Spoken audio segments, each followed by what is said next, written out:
I sell advertising training to business owners, so all paid ads.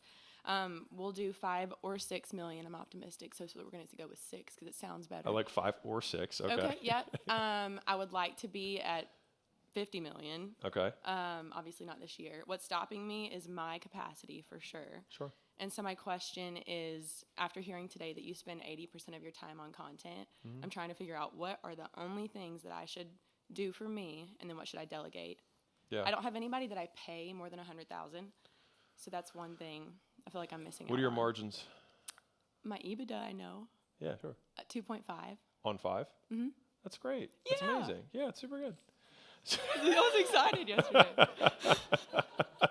That was the best reaction. I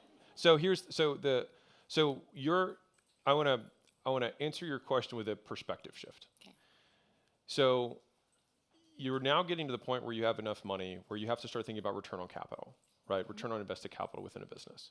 And so if you have $2.5 million, right, you can think of that as like, okay, well, if I take that out of the business, which you would, because I'm sure it's an LLC or whatever, right? So it's like, okay, so I've got, call it 1.5 million after taxes that I can put in my pocket, which there's nothing wrong with that. I'm a big fan of putting money into pockets. The other way of thinking about it though is like, okay, well, what if I were to take 200,000 of that, and I take my taxable from 2.5 to 2.3, and then that $200,000 person, it makes me an extra $1 million. And so that's where I think I still believe that the biggest arbitrage opportunities that exist right now in business are still in talent. And I can tell you right now, I'll tell you a story because I think it'll drive it home. And I'm talking through you to everybody else. So the moment, like the best talent, one of my favorite people on earth, is he here? Is Sharon here? One of my favorite people on earth said this to me, and I've always remembered it since he said, your best talent is always in the future. So right now, think about the people who used to work for you, like 5 years ago. Can you think about that team right now? Could that team run your business right now? They would die, right? And you would die too. And so the thing is that there's 5 years ahead of you, looking back today on your team, who feels the exact same way. And so my goal is how do we shrink that gap as fast as we possibly can, so that we can pay down your talent debt? Because right now, that's what your debt is. So basically, you're choosing to make more money, but you're paying, by making more money, you're increasing your debt for humans. And so businesses can incur lots of different types of debt. And whenever you start a business, you always incur debt. The question is which type of debt you want to incur. You can incur financial debt, you borrow money and then you start the business. But maybe if you borrow money, you can hire people that you otherwise couldn't hire. And so you don't incur as much talent debt or as much management debt. You might incur technical debt.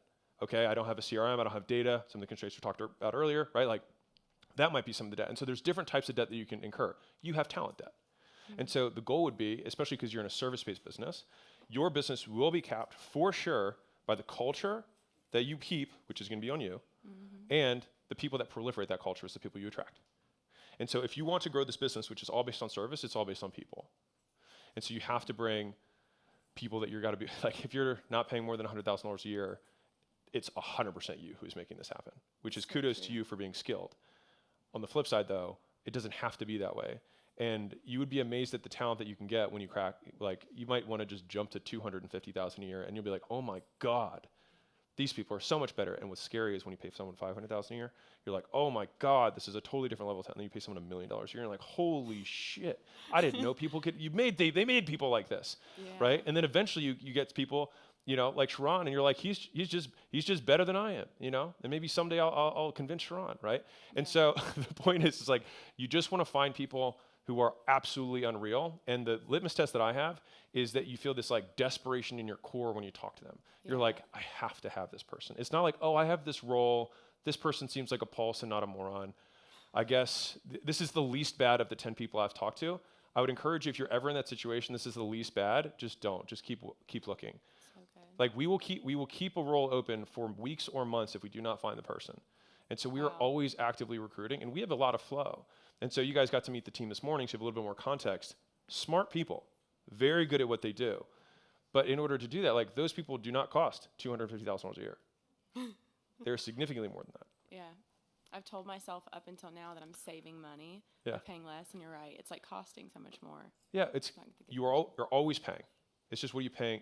You pay with the thing you care the least about. So good. Thank you. Yeah, you bet. If you're a business owner and you are not growing as fast as you'd like, I'd like to give you a free gift. So my team and I put together the $100 million scaling roadmap, which is basically 200 hours of us looking over all the portfolio companies we've had and what stages of growth they went through, and more importantly, where they got stuck and how they got past it.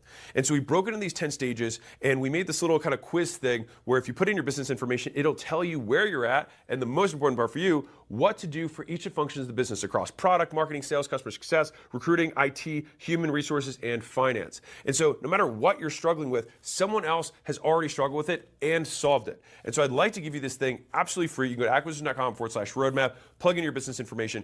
And if you want us to actually help you deconstrain the business and you're trying to scale, we'd love to help you out. On the thank you page, you can just book a call with my team, and we will look at the business, see if we can help. And if we can, we'll invite you out to Vegas, and we'll do this in person live.